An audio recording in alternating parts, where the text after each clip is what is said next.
Hello everyone. तो हम फिर से आ गए हैं अपने सेकंड पार्ट के लिए चैप्टर इलेक्ट्रिसिटी के। आप सभी निकाल लीजिए पेज नंबर 207। तो हम जो पिछली वीडियो में थे तो हम इस टॉपिक पर थे यहाँ पर। ऑलराइट, सो ये है हमारा it is a characteristic property of material. किसकी बात हो रही है? रेजिस्टिविटी की बात हो रही है। The metals and alloys have very low resistivity in the range of 10⁻⁸ ohm metre to 10⁻⁶ ohm metre. तो इन्होंने बताया है कि जो रेजिस्टिविटी है वो बहुत लो होती है मेटल्स और एलॉयज़ में। ठीक है, अब लो रेजिस्टिविटी जो एक प्रॉपर्टी होती है, रुकावट होती है जो हमारे उसके अंदर मेटल्स के अंदर हमारे किसी भी चीज़ के अंदर जो रुकावटें हैं जो इलेक्ट्रिसिटी को फ्लो होने में पैदा होती हैं, राइट, उनको हम बोलते हैं रेजिस्टिविटी या फिर रेजिस्टेंस के नाम से। एक्चुअली कैरेक्टरिस्टिक को हम रेजिस्टिविटी बोलते हैं। ये हमारे मेटल्स और एलॉयज़ में बहुत लो होती है। ऑब्वियसली आपने सुना होगा कि जो मेटल्स हैं वो बहुत ही गुड कंडक्टर होते हैं इलेक्ट्रिसिटी के, राइट। सो गुड कंडक्टर का मतलब क्या है कि इलेक्ट्रिसिटी को बहुत अच्छे से फ्लो होने देते हैं अपने अंदर। ओके, सो अगर बहुत अच्छे से इलेक्ट्रिसिटी फ्लो हो रही है मतलब रुकावटें कम है उसके अंदर, तभी तो अच्छे से फ्लो हो रही है। सो जो ये रेजिस्टिविटी है वो उसमें कम होती है, लो होती है। तो metals and alloys have very low resistivity in the range of 10⁻⁸ ohm metre to 10⁻⁶ ohm metre. थोड़ी सी रेंज अपने दिमाग में रखिएगा। They are good conductors of electricity. Insulators like rubber, glass have resistivity of order of 10⁻12 to 10⁻17 ohm metre. अब देखो कितनी ज़्यादा इसकी रेंज है। 10⁻12 ये माइनस में थी, नीचे डिवीजन में थी, और ये 10⁻12 into 10⁻17 ohm metre. Both the resistance and resistivity of material vary with temperature. अब एक चीज़ इंपॉर्टेंट है, ध्यान रखना, रेजिस्टेंस और रेजिस्टिविटी ये दोनों जो चीज़ें होती हैं ये टेम्परेचर के साथ वेरी करती हैं। जैसे जैसे टेम्परेचर बढ़ेगा या घटेगा वैसे ही इसमें डिफरेंस आएगा। तो इस चीज़ पर भी, इस पॉइंट पर भी क्वेश्चंस आ जाते हैं कि टेम्परेचर का रेजिस्टिविटी और रेजिस्टेंस पे इफ़ेक्ट पड़ता है या नहीं पड़ता है। तो इस पॉइंट को आप ज़रा ध्यान में रखिएगा। अब मैंने आपको जो है ये टेबल थोड़ा सा रिमाइंड अपने दिमाग में रखने के लिए बोला था कि कंडक्टर्स हैं मटेरियल। सबसे अच्छा कंडक्टर सिल्वर है, than copper, then aluminium, tungsten, निकल, आयरन, क्रोमियम, मर्करी, मैंगनीज, ये कंडक्टर्स हैं हमारे। देन नीचे आप चलते चले जाएंगे, कॉन्स्टेंटाइन आ गया, alloy of copper and nickel, manganin आ गया, अलॉय ऑफ कॉपर, मैंगनीज और nickel, nichrome, alloy of nickel, chromium, manganese and iron. ठीक है, तो ये याद रखिएगा, बहुत इंपॉर्टेंट है। इनको याद करने की ज़रूरत नहीं है। कोई क्वेश्चन अगर आता भी है तो ये आपको क्वेश्चन में दिया जाएगा, लेकिन आपको ये थोड़ा सा अपने दिमाग में रखना है कि कौन ज़्यादा अच्छा कंडक्टर है और कौन थोड़ा सा कम है उससे। ठीक है, देन आपका आता है इंसुलेटर्स। ऑलराइट, नेक्स्ट जो था ये हमारे न्यूमेरिकल्स है। न्यूमेरिकल के जो टॉपिक हैं वो हम बाद में कवर करेंगे। देन आता है resistance of a system of resistors. Resistance of a system of resistors. System of resistors मतलब एक हमारा पूरा सर्किट है, उस सर्किट में रेजिस्टर्स जो होते हैं वो कैसे कैसे लगाए गए हैं, किस सिस्टम में, किस ऑर्डर में, उसके ऊपर जो है ये टॉपिक है। ठीक है, तो बेसिकली दो तरीके के होते हैं। पहला होता है सीरीज़, दूसरा होता है पैरेलल।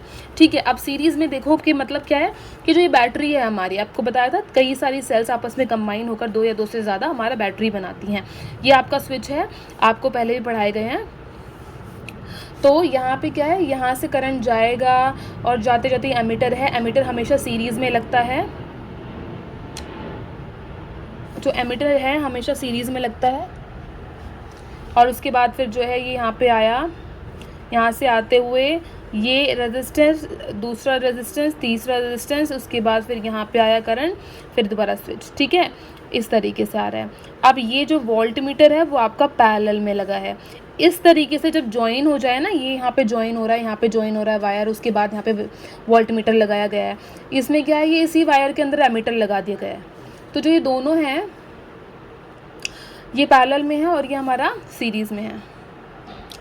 ठीक है, अब इसको बोलते हैं सीरीज़। इस सीधा एक के बाद एक लगा है। ये दोनों जो है ना, ये रेजिस्टेंस, ये हमारे उसमें नहीं है, ज्वाइन करके नहीं लगे हुए हैं। ठीक है, कि इस तार में एक और वायर जो है ज्वाइन किया उसमें लगा हुआ है, ऐसा नहीं है, ये सीधा लाइन वाइज है।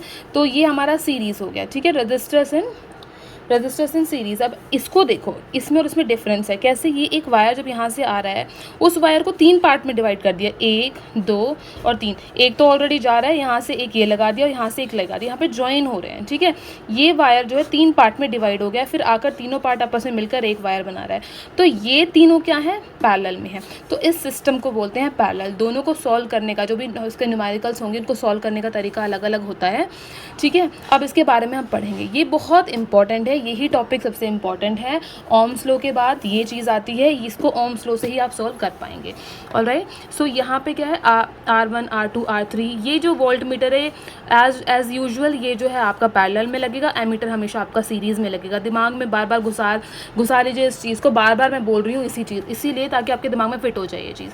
रजिस्टर्स इन सीरीज़, अब सीरीज़ की बात हो रही है, इस वाले सिस्टम की बात हो रही है।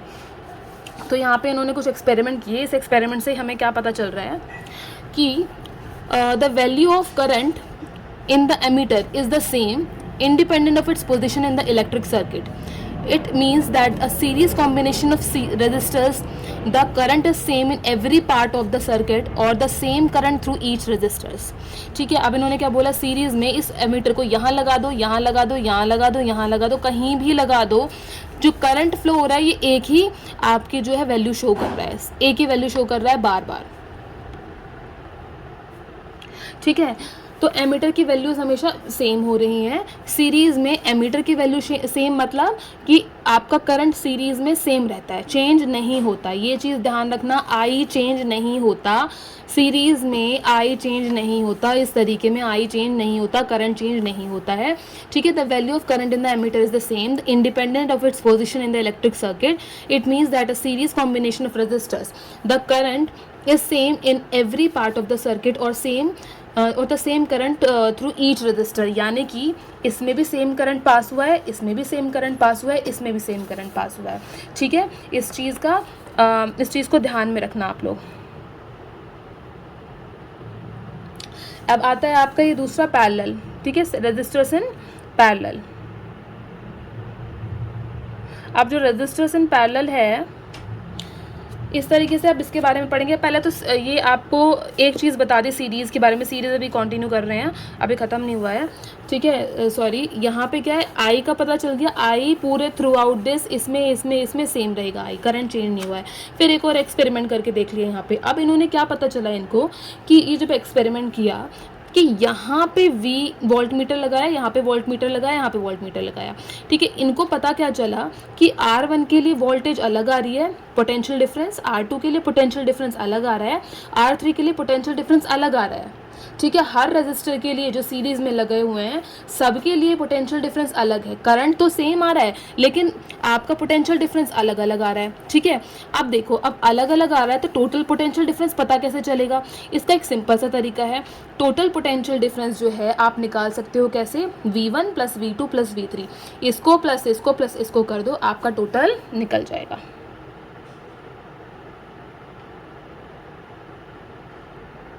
ठीक है। सो V1 + V2 + V3, ये आपके सीरीज़ की बात हो रही है, बार बार बोल रही हूँ, जो सीरीज़ में लगे हुए हैं ना, इसकी बात हो रही है। इसका V1 + V2 + V3, R1 के लिए पोटेंशियल डिफरेंस V1 है, R2 के लिए पोटेंशियल डिफरेंस V2 है और R3 के लिए V3 है। इन तीनों V को प्लस कर दो तो टोटल पोटेंशियल डिफरेंस आ जाएगा, ठीक है। तो आपको अगर ओम्स लॉ याद करो तो ओम्स लॉ क्या कहता है, V = I × R, ठीक है। I तो आपका इसमें सेम है, पहले ही हम पढ़ चुके हैं। V आपने कैसे निकालिए, इसका सबका V हमने निकाल लिया। यहाँ पे R कैसे पता चलेगा टोटल, तो एक चीज़ याद रखना भाई कि R1 + R2 + R3 ये है फॉर्मूला सीरीज़ के लिए, सिर्फ सीरीज़ के लिए ये फॉर्मूला है। R1 + R2 + R3, तीनों R को प्लस कर दो, आ जाएगा, क्योंकि ये सीरीज़ में लगे हुए हैं, ठीक है। तो आपने कैसे निकाला इसको, V1 कैसे निकलेगा, I × R1। अब ये देखो, अब ये V1 पता कैसे चलेगा, दे थोड़ी रखा है, क्या पता क्वेश्चन में किसी में एक में दे रखा हो, दूसरे में ना दे रखा हो, तो दूसरा कैसे निकालेंगे, या फिर कोई भी कैसे निकालेंगे। आपने ओम्स लॉ पढ़ा, अब उसमें क्या बता रखा है, V = IR। तो अगर आपको ये V1 निकालना है तो आप क्या करोगे, V1 = I, तो सबका सेम है, I × R1। V2 निकालना है तो I × R2, V3 निकालना है तो I × R3। ये फॉर्मूला कहाँ से आया, V = I × R, ये है आपका ओम्स लॉ, ठीक है। तो ओम्स लॉ ये वाला ओम्स लॉ के हेल्प से आपने क्या किया कि इसमें आपने V1 भी निकाल लिया, V2 भी निकाल लिया, V3 भी निकाल लिया। आई क्योंकि सबका सेम है, R1 R2 R3 आपको दे रखा होगा एग्जाम में क्वेश्चन में, अगर ये नहीं दे रखा तो ये दिया हुआ होगा, ठीक है। तो आपको पहले क्या करना है, V1 V2 V3 निकाल लिया। अब टोटल वोल्टेज कैसे निकालना है, V1 plus V2 plus V3, ठीक है। ये फॉर्मूले दे रखे हैं, हर चीज़ सब कुछ इसमें दे रखी है। एक बार ध्यान से बुक को पढ़ोगे ना, इस वीडियो को देखते देखते साथ में, तो आपको समझ में आएगा कि एक्चुअली चल क्या रहा है, ठीक है। तो आपने यहाँ पे V1 निकाल लिया, V2 निकाल लिया, V3 निकाल लिया। आई आपको पता था, R1 R2 R3 आपको दिया हुआ होगा। फिर क्या निकाल लिया आपने, अब देखो ये क्या है आपका आई आर, टोटल आर आपको निकालना है। तो आर एस मतलब सम, जिसका सम कैसे होगा, R1 plus R2 plus R3। अब याद रखना सीरीज़ में इस तरीके से R निकलता है, जब पैरेलल आएगा तो उसमें किसी और तरीके से निकलता है, ठीक है। तो टोटल R निकालना है तो R1 R2 R3, V निकालना है तो V1 V2 V3। आई सबका सेम होता ही है। अब उसमें भी अगर V निकालना पड़ जाएगा तो हमें V है कहाँ, V1 plus V2 plus V3 करे कैसे, ठीक है। हमें तो पता ही नहीं है, तो ये पता कैसे करेंगे, ओम्स लॉ से, कि V1 क्या चीज़ है। V1 कैसे निकालेंगे, V1 is equals to I into R1, V2 is equals to I into R2, V3 is equals to I into R3, ठीक है। अब आपको ये चीज़ तो समझ में आ जानी चाहिए। ये इसका क्या है, एग्जाम्पल है, इसको ज़रा पढ़ के देखिएगा, बाद में हम इसको कवर करेंगे। फिर आता है आपका रेजिस्टर्स इन पैरेलल। अब पैरेलल में कैसे करना है, अब पैरेलल में मतलब देखो इस तरीके से लगा हुआ है, यहाँ से जा रहा है करंट। अब ये करंट जा रहा है, यहाँ पे 3 पार्ट में डिवाइड हो गया वायर, R1 ऊपर, बीच में R2, फिर R3। एक लाइन में नहीं है, एक ही तार में, ये अलग अलग लगे हुए हैं। उसके बाद यहाँ पे वापस आ गया है।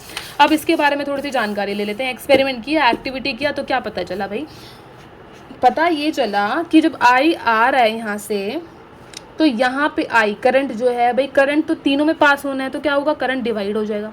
करंट थोड़ा यहाँ गया, फिर थोड़ा यहाँ गया, फिर थोड़ा यहाँ गया, ठीक है। तो इस तरीके से गया। अब इसका मतलब आई इस वाले रेजिस्टेंस के लिए, आर के लिए अलग है, इस वाले के लिए अलग है, और इस वाले के लिए अलग है, ठीक है। ये चीज़ आपको ध्यान रखनी। पिछले वाले में क्या पढ़ा था, सीरीज़ वाले में आप लोगों ने, कि आई सबका सेम था, ठीक है। सारे आर जितने भी रेजिस्टेंस लगे हुए थे सबका अलग सेम आई था, लेकिन इसमें क्या है, सबका आई अलग है। पैरेलल में आई अलग होता है लेकिन वोल्टेज सेम होता है, वी सबका सेम होता है। उल्टा है, याद रखना। यही चीज़ जो है बच्चे भूल जाते हैं, एग्जाम में गलत करते हैं, न्यूमेरिकल सॉल्व नहीं कर पाते हैं। क्यों? क्योंकि उन्हें ये नहीं पता होता कि क्या सेम है और क्या अलग है, ठीक है। तो पैरेलल में आई आपका अलग अलग होता है हर आर के लिए, लेकिन उसमें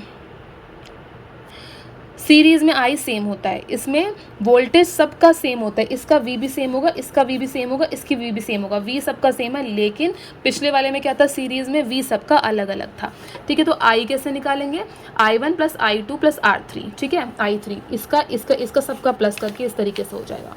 अब ये आई कैसे निकालेंगे भाई, आई कैसे निकालेंगे भाई, हमें तो पता ही नहीं है इसका आई क्या है, इसका आई क्या है, इसका आई क्या है। अगेन ओम्स लॉ लगा दो। ओम्स लॉ क्या कहता है, I is equals to V upon में आर। अगर ओम्स लॉ पीछे जाओगे ना तो आपको पता चलेगा 3 फॉर्मूले निकल रहे थे, वी के, आई के, आर के। तो सब कुछ सेम ही है, उलट पुलट करके ये कर दिया। आई निकालना है तो उसको उधर ले जाओ, तो वी अपॉन में आर भी आ गया, ठीक है।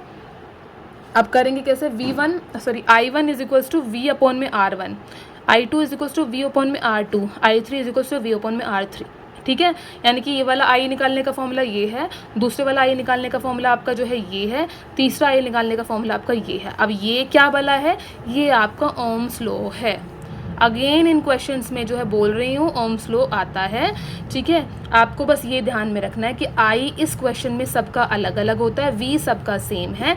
जो सीरीज़ होती है उसमें वी सबका अलग अलग होता है और आई सबका सेम है, ठीक है। अब आपका आई ऐसे निकल गया। अब आपको एक चीज़ ध्यान रखनी है, टोटल जब आपको रेजिस्टेंस निकालना है तो ऐसे नहीं करना है R1 plus R2 plus R3, नहीं, आपको करना है 1 अपॉन में R total is equals to 1 upon में R1 प्लस 1 अपॉन में R2 प्लस 1 अपॉन में R3। यही चीज़ आपको मेनली याद रखनी है पैरेलल में। ये पैरेलल का है, देखो ध्यान से देख लो। 1 अपॉन में RP, जो RP है टोटल मान लेना उसको, इज इक्वल्स टू 1 अपॉन में R1 प्लस 1 अपॉन में R2 प्लस 1 अपॉन में R3। ये फॉर्मूला है पैरेलल का, आपको पता चल गया है। ये जिसने समझ लिया उसके सारे न्यूमेरिकल सॉल्व होते चले जाएंगे, ठीक है। यही आपका सीरीज़ में और पैरेलल में यही बला है, इसमें और कुछ भी नहीं है, ठीक है। अब देखो यहाँ पे क्या है, ऑब्वियसली इम्प्रैक्टिकल, ये क्या, thus it is obviously impracticable to connect an electric bulb and electric heater in series.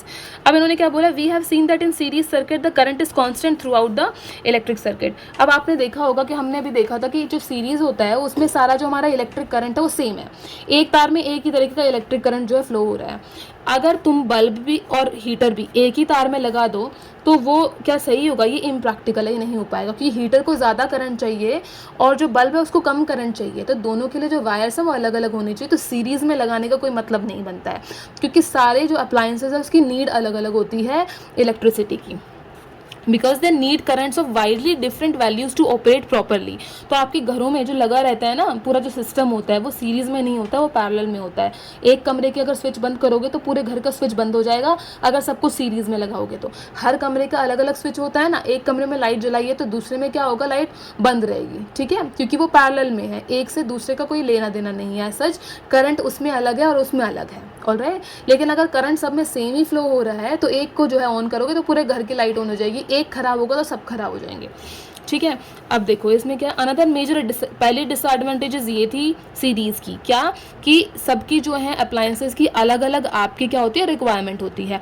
दूसरा इसका डिसएडवांटेज क्या है सीरीज का सर्किट का, is that when one component fails the circuit is broken and none of the component works. एक अगर चीज़ खराब हो गई तो सारे खराब हो गए, फिर कुछ भी काम नहीं करेगा। अगर आपने देखा दिवाली में लड़ी लगाते हो ना आप लाइट वाली, एक बीच में बल्ब खराब होता है पूरी लड़ी खराब हो जाती है, उस बल्ब को या तो हटा देते हो या ठीक करते हो, तार जोड़ने में लगे रहते हो, राइट। सो तब जाके कहीं दिवाली की लाइट लगती है। तो क्यों, क्योंकि वो सारे जो है सीरीज़ में लगे हुए हैं, ऑलराइट। सो सीरीज़ में लगाने का कोई फ़ायदा नहीं है, एक अप्लायंस खराब हो गया तो सारे खराब हो जाएंगे।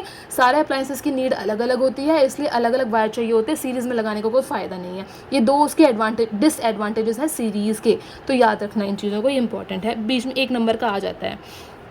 अब क्या है, a parallel circuit divides the current through the electrical gadgets, the total resistance in parallel circuit is decreased, ठीक है। याद रखना पैरेलल में टोटल रेजिस्टेंस कम हो जाता है, रुकावटें कम हो जाती हैं पैरेलल में, ठीक है, और सीरीज में टोटल रेजिस्टेंस ज़्यादा आता है। अब आप खुद देखो यहाँ पे आपने डिवाइड कर दिया 1/r1, 1/r2, 1/r3, वैल्यू कम हो जाती है, लेकिन सीरीज में क्या था, total as it is plus कर रखा r1 + r2 + r3। ऑब्वियस सी बात है इसका r ज़्यादा आएगा सीरीज वाले का, और पैरेलल वाले का जो R है वो कम आएगा, क्योंकि अपॉन में है, यानी कि पैरेलल सर्किट में रेजिस्टेंस कम होता है और सीरीज रेजिस्टेंस जो सर्किट है उसमें ज़्यादा होता है। आई होप आपको ये समझ आएगा, इनको लाइंस लगा लीजिएगा इसमें नीचे। अब नेक्स्ट टॉपिक आता है heating effect of electric current. अब आता है heating effect of electric current. अब देखो भाई, कोई भी इलेक्ट्रिकल चीज़ आप जलाते हो बहुत देर तक करते रहते हो, उसको ऑन रहता है, वो पंखा हो गया, कुछ और चीज़ हो गई, कभी उसको हाथ लगा के देखना, पता चल जाएगा कि हीटिंग इफेक्ट होता क्या है फाइनली, ठीक है। सो अभी ये क्या है कि हीटिंग इफेक्ट, इलेक्ट्रिक करंट का अपना एक हीटिंग इफेक्ट होता है, ठीक है। बल्ब ऑन करो, बहुत देर तक 1-2 घंटे तक जला के रखो और उसके बाद जो है उसको उतार लेना फटाफट, ठीक है, तो आपको पता चलेगा हीटिंग इफेक्ट के बारे में। So an electric fan becomes warm if used continuously for longer time etc. आप सबको पता है बहुत सारी चीज़ें हैं।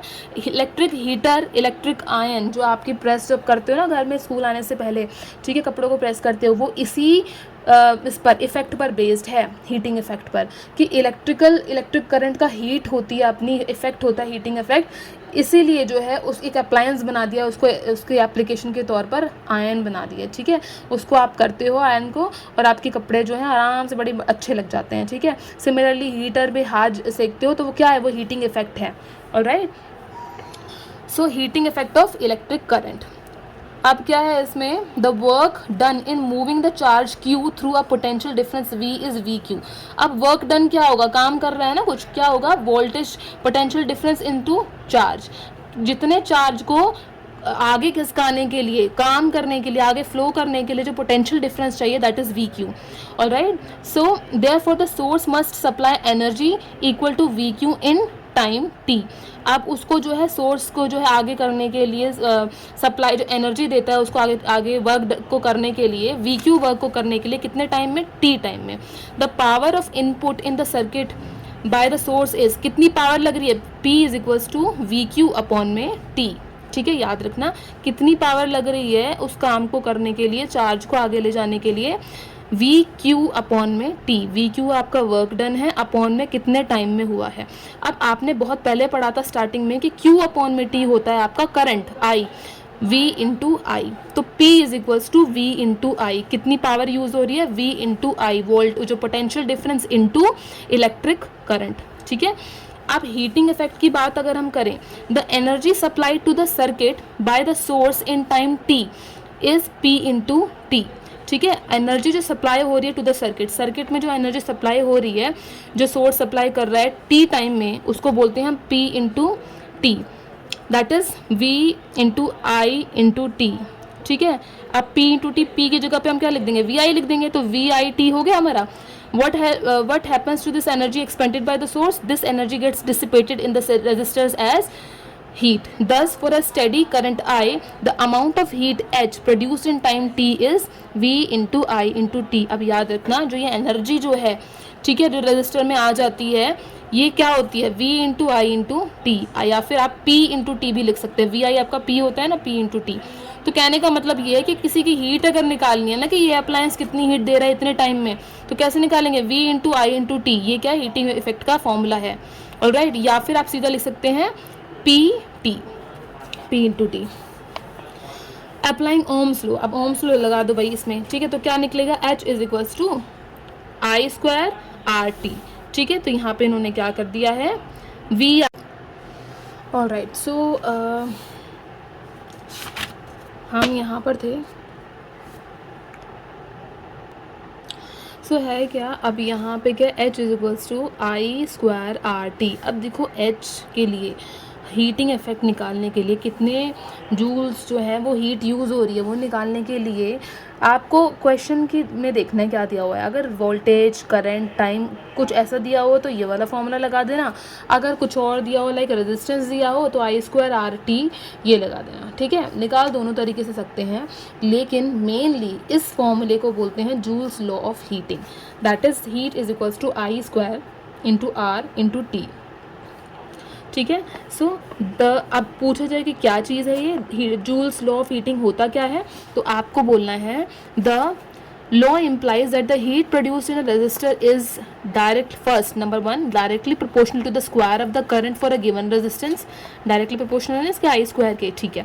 next है directly proportional to the resistance for a given current, R के directly proportional है, and directly proportional to the time for which the current flows through the resistors, ठीक है। टाइम के भी जो है डायरेक्टली प्रोपोर्शनल है, कहने का मतलब है I बढ़ेगा तो हीटिंग इफेक्ट बढ़ेगा, R बढ़ेगा तो हीटिंग इफेक्ट बढ़ेगा, T बढ़ेगा तो हीटिंग इफेक्ट बढ़ेगा, ठीक है। इसको बोलते हैं हम जूल्स लॉ ऑफ हीटिंग। तो joules law of heating common है, बहुत आना क्वेश्चन ये आता रहता है, इसका आंसर यहाँ से लेकर यहाँ तक है। देन ये फॉर्मूला आपको लिख कर दिखाना है, बताना है आई को हम करंट बोलते हैं, आर हमारा रेजिस्टेंस है और टी हमारा टाइम है, एच हमारा हीटिंग इफेक्ट है, ठीक है। तो ये इसमें इतना ही इंपॉर्टेंट था, इस चीज़ को याद रखना। देन ये आपके न्यूमेरिकल्स हैं, इसको सॉल्व करके देखना, हम तो करेंगे ही नेक्स्ट आगे। तो ये आता है practical applications of heating effect of current. आप सबको पता है प्रैक्टिकल एप्लीकेशन, फिर भी चलो कर लेते हैं, ठीक है। पहला क्या है, इलेक्ट्रिक बल्ब में यूज़ होता है, the filament must retain as much of the heat generated is possible so that they gets very hot and emits light। इतना हीट हो जाता है वो कि वो लाइट एमिट करना शुरू कर देता है, इसलिए हमारा इलेक्ट्रिक बल्ब बन जाता है। ये भी हीटिंग इफेक्ट का एक एप्लीकेशन है। It must not melt at such high temperature, इतने हाई टेम्परेचर पे वो मेटल जो है वो मेल्ट नहीं होना चाहिए, जैसे कि हम यूज़ करते हैं टंगस्टन, जिसका मेल्टिंग पॉइंट है 3380 degree Celsius, is use for making bulb filaments, alright. Now comes insulating support दिया जाता है उसमें। The bulbs are usually filled with chemically inactive nitrogen and argon gases, याद रखना, ठीक है। फिलामेंट को प्रोलॉन्गली चलाने के लिए, लंबे टाइम तक चलाने के लिए केमिकली जो है उसके अंदर, बल्ब के अंदर इनएक्टिव नाइट्रोजन गैस भरी जाती है और आर्गन गैसेस उसके अंदर भरी जाती हैं। इलेक्ट्रिक बल्ब में हमारा होता है, ये याद रखना, इनएक्टिव नाइट्रोजन और आर्गन गैस भरी जाती है उसके अंदर। दूसरा हमारा फ्यूज़ में होता है। फ्यूज़ देखो आपने पहले भी पढ़ा था, ठीक है। फ्यूज़ क्या होता है, एक मेटल होता है जिसको हम यूज़ कर लेते हैं, जो हमारा इलेक्ट्रिक वायर है उसके बीच में। फिर जो है फ्यूज़ जो है बेसिकली उसमें वो मेटल यूज़ होता है, वो उसका मेल्टिंग पॉइंट उतना होता है जितना जो है वो इलेक्ट्रिकल अप्लायंस जो है करंट यूज़ कर सकता है। ज़्यादा करंट आया, इतना ज़्यादा करंट आता है अगर कि वो इलेक्ट्रिकल अप्लायंस फूक जाए, तो वो फ्यूज़ क्या होता है बीच में मेल्ट होकर टूट जाता है, और वो इलेक्ट्रिसिटी ज़्यादा वाली जो है वो इस इलेक्ट्रिकल अप्लायंस तक जा नहीं पाती और वो फूकने से बच जाता है। ठीक है, तो इस फ्यूज़ के बारे में आपने पहले पढ़ा हुआ है। दूसरा जो है आपका ये आपका पहला बल्ब हो गया, दूसरा आपका फ्यूज़ हो गया। ठीक है, और भी चीज़ें हैं, इलेक्ट्रिक आयन हो गया, इलेक्ट्रिक हीटर हो गया, कितनी सारी चीज़ें जो जो पानी गर्म करने वाली जो रोड होती है, गीज़र होता है आपका। फिर आती है आपकी इलेक्ट्रिक पावर। ठीक है, बैकग्राउंड वॉइस के लिए I am so sorry, my small kid is there. So दूसरा आपका power is equals to V into I, अभी पढ़ा था आपने, power is equals to I square into R भी होता है, वी स्क्वायर अपॉन में आर भी होता है। ओम्स लॉ से जितना चेंज हो सकता था वो अलग अलग फॉर्मूला उन्होंने बना के आपको दिखा दिया, जैसा क्वेश्चन में आया वैसा सॉल्व कर देना। ठीक है, यानी कि जो अगर ये वोल्टेज दिए तो ये वाला फॉर्मूला लगा के सॉल्व कर देना, अगर करंट दिया तो ये फॉर्मूला लगा के सॉल्व कर देना। ठीक है,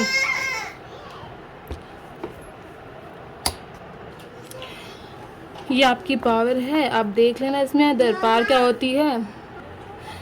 सो होता क्या है इसमें, it is the rate at which the electric energy is dissipated or consumed in an electric circuit. ये आपका पावर की जो है डेफिनेशन है। P is equals to V into I square into R और वी स्क्वायर अपॉन में R, जो भी दिया उसको यूज़ कर लेना। 1 watt is equals to 1 volt into 1 ampere, V into A. ठीक है, ये आपकी सारी यूनिट्स हैं, ये आपको लर्न करनी है अच्छे से। तक 1 kilo watt hour is equals to ये सब। ठीक है, अच्छे से इसको पढ़ लेना। अब ये क्या है, the unit what is very small, ये वॉट है जो पावर की यूनिट होती है वॉट। ठीक है, the SI unit of electric power is watt, it is the power consumed by a device that carries 1 ampere of current when operated at a potential difference of 1 volt. ये इसकी definition होती है। 1 watt is equals to 1 volt into 1 ampere 1 VA। The unit watt is very small, therefore in actual practice we use a much larger unit called kilo watt. आपने देखा होगा अपने बिजली के मीटर में ज़रा देखना, किलो वॉट आर होता है, 1 घंटे में कितना किलो वॉट आपकी जो है वो यूज़ हुई है। ठीक है, सो उसके बाद क्या है आपका, it is equal to 1000 watts। Since electrical energy is the product of power and time, the unit of electric energy is therefore watt hour। Watt hour, ठीक है, the 1 watt hour is the energy consumed when 1 watt of power is used in 1 hour। 1 घंटे में कितनी watt of power use होती है।